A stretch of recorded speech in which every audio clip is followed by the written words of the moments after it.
Hi friends, welcome back to my channel. I'm back with another DIY. Here are some of the things that you will need for this one, but I've also gone ahead and listed all of the supplies I used in the description box below. So I'm starting off with this shrink plastic. This one is from Amazon. It's linked below in the description box. I've also used other ones before, but this is just what I have on hand right now. So I traced out some designs that I got off of Pinterest. I'll link the exact ones that I used down below if I can find them. I went ahead and used BT21 designs because that's the kind of pins that I wanted, but you can recreate this with any design that you like. I tried to fit the designs in the most efficient way possible, just to maximize the amount of plastic that I was able to use for my designs. And since there's only 10 sheets in the package, I don't want to just throw away a whole bunch of sheets that I can reuse. Just as a heads up for the links in the description box, I left out the Posca pin link because when I bought mine, it was about a year ago, and the prices now have doubled on that same pack. But I also bought some of mine individually from craft stores, and I've also used colored pencils and Sharpies before, so really just find what works for you. And if you have other paint pens, feel free to use those as well. I just only have Posca pens, so that's the one that I'm using for this DIY. On another note about the Poscas, I've only tried Poscas, but I really like the versatility of Poscas. Because I was able to mix a custom color. I follow Casey Golden's Posca tips, where you can like mix certain colors to get a custom color, and that's what I used to do Mong's coloring. Alrighty, so I will say at this point I realized that I wanted to go outside of the lines. However, I should have erased the sketch a bit more because I realized afterwards that the paint was too light to color over the graphite from the pencil, so I should have erased it, and it kind of messed up the finished product, but I hope you guys don't mind too much. And I hope that if you're following along that you will learn from my mistakes. Alrighty, so once they were all cut out, I went ahead and cooked them. I used my oven at 350 degrees for about 45 seconds, or until they were mostly flat.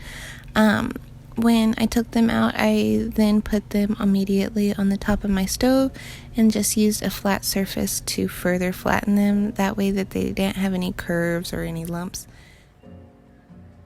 As you can see right here are the lines from the pencil.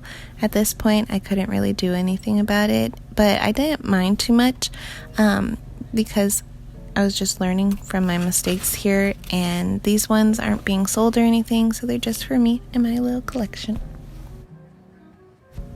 Alrighty, so now I'm just going to go in with some Mod Podge to seal in the paint on the pen.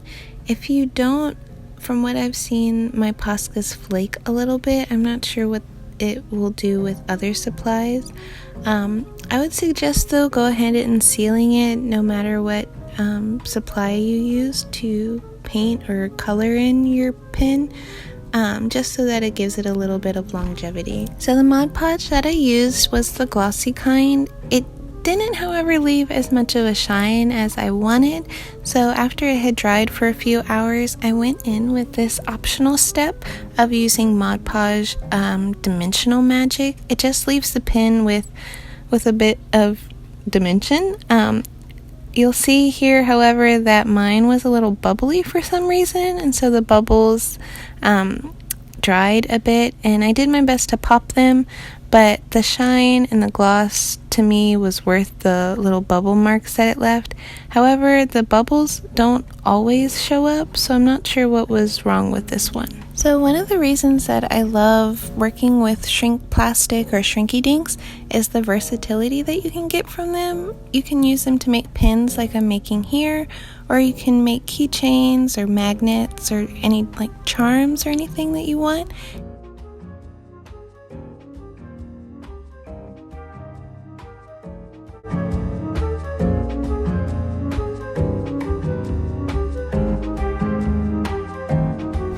Alrighty, so moving on to our next steps. These ones are just for pins, so go ahead and adjust to whatever you're making, whether it's a magnet or a keychain.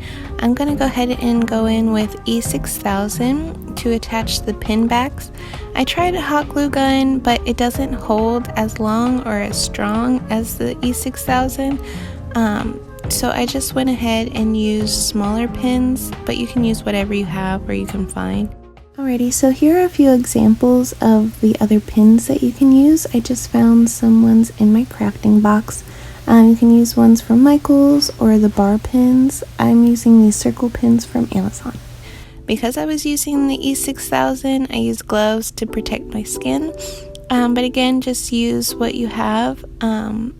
I went ahead and glued the pins down, and then I just used a flat surface to flatten it down on the bottom.